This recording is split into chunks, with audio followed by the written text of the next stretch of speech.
Halo, assalamualaikum warahmatullahi wabarakatuh teman-teman. Selamat malam.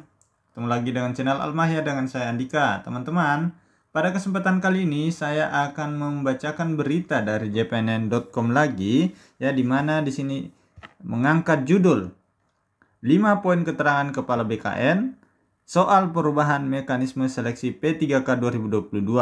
Oh, pelamar umum. Ya, ada apa ini tanda tanya ya? Kenapa sampai ada seperti ini? Nah, teman-teman, seperti teman-teman ketahui bahwa pelaksanaan P3K 2022 juga akan dibuka untuk umum, ya. Lantas bagaimana mekanisme yang terbaru ini? Teman-teman simak berita update ini ya. Nah, sebelum lanjut ke isi berita, teman-teman silakan subscribe channel ini untuk terus mendapatkan informasi terupdate. Saya doakan bagi kamu yang sudah subscribe bisa lulus CSN tahun ini ya, dan bagi kamu yang belum subscribe saya doakan semoga subscribe sekarang juga. Oke teman-teman, kita lanjut pada isi berita.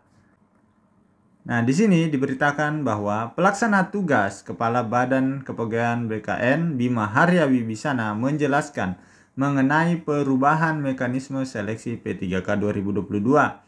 Apa saja perubahannya ya teman-teman, simak isinya.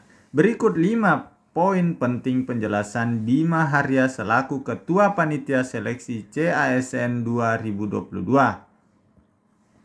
Yang pertama, alasan perubahan mekanisme seleksi P3K 2022. Bima mengatakan perubahan mekanisme seleksi pegawai pemerintah dengan perjanjian kerja atau P3K 2022 lantaran sempitnya waktu pelaksanaan seleksi sehingga pemerintah harus menentukan skala prioritas ya. Memang sejak dari awal, dari sejak bulan 3 kita menanti ya sampai sekarang bulan 9 banyak sekali kendala ya teman-teman, sampai akhirnya terjadi seperti ini lagi dan lagi. Oke. Yang kedua, seleksi P3K 2022 tertutup. Nah, ini poin penting yang teman-teman harus simak ya. Bima Harya Wibisana mengatakan seleksi P3K 2022 dibuat tertutup. Artinya hanya honorer ya, sekali lagi hanya honorer dan formasi tertentu yang bisa mendaftar. Oke, tidak seperti sebelumnya ini terbuka untuk umum. Di tahun ini P3K 2022 hanya untuk honorer dan hanya formasi tertentu.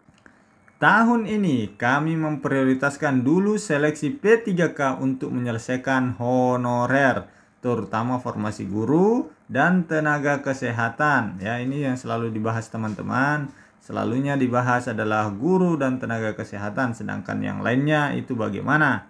Ya, ini diterangkan oleh Bapak Bima Harya Wibisana pada hari Rabu 28 September. Yang ketiga, peserta seleksi P3K 2022, formasi guru P3K, seleksi tahap 3 yang akan dilaksanakan tahun ini. Pesertanya ialah guru lulus passing grade, baik dari honorer K2, ya, guru honorer negeri, lulus pendidikan profesi guru, dan guru swasta. Itu adalah peserta untuk P3K guru. Juga guru K2 dan guru non-ASN di sekolah negeri dengan masa pengabdian minimal 3 tahun dan terdata di Dapodik. Mereka itu guru honorer yang tidak lulus PG seleksi P3K 2021 dan belum ikut tes. Ya, seperti itu. Yang keempat, pelamar umum formasi guru P3K tes kompetensi 2023 ya. Jadi hanya dibuka untuk tes administrasi saja ya. Kita simak. Bagaimana dengan pelamar umum? Yaitu guru honorer negeri terdaftar di Dapodik kurang dari 3 tahun, lulusan PPG, dan guru honorer swasta. Bagaimana dengan nasib mereka?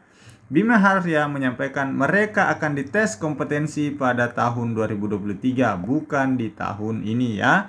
Tahun ini mereka hanya bisa mendaftar dan menjalani seleksi administrasi untuk tes kompetensinya di tahun 2023. Jadi untuk pelamar umum formasi guru tahun ini belum dites kompetensi karena waktunya tidak cukup, ujarnya. Ya. Kita tidak tahu apa kendalanya dari sejak awal tahun baru mendekati akhir tahun baru mau dilakukan tes ya. Bima menegaskan belum adanya seleksi kompetensi P3K 2022 untuk pelamar umum tahun ini karena terganjal anggaran. Wah, ini salah satu penyebabnya ya, terkait dengan anggaran. Oke, kita baca lagi selanjutnya yang selanjutnya. Pembiayaan tes kompetensi P3K dianggarkan pada 2023, sedangkan tahun ini hanya seleksi administrasi saja. Intinya, untuk pelamar umum, tes kompetensi dilaksanakan tahun depan. Tahun ini hanya seleksi administrasi, kata Bima. Ya, seperti itu. Jadi sudah pasti ya, untuk teman-teman guru yang mau mendaftar lewat jalur umum, tahun ini hanya seleksi administrasi, tahun depan seleksi kompetensinya. Yang kelima, formasi nakes hanya 91.000. Bima menyebutkan untuk honorer nakes tahun ini disiapkan kuota 91.000, padahal jumlah tenaga non-ASN sekitar 277.000. Artinya 277.000 ini memperebutkan 91.000 kursi yang disediakan. Oke, kita lanjut. Kementerian Kesehatan menyatakan sebanyak 51.000 honorer nakes bekerja di unit esensial. BKN berharap 51.000 itu bisa terakomodasi seluruhnya di P3K 2022. Kemenkes menyampaikan dari 91.000 kuota yang ditetapkan Pak Menpan RB Aswar Anas, hanya 21.000 yang menduduki unit esensial. Kami berharap Pemda mengusulkan formasi 51.000 itu, terang Bima. Seleksi P3K untuk nakes diprioritaskan honorer nakes di unit-unit kerja esensial. Ya, jadi teman-teman, lagi-lagi kita masih belum mendapatkan kepastian yang jelas ya terkait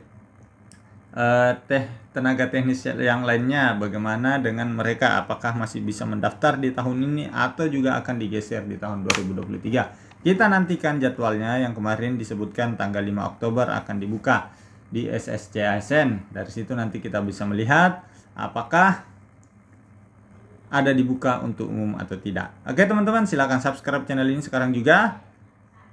Sekian, terima kasih. Assalamualaikum warahmatullahi wabarakatuh.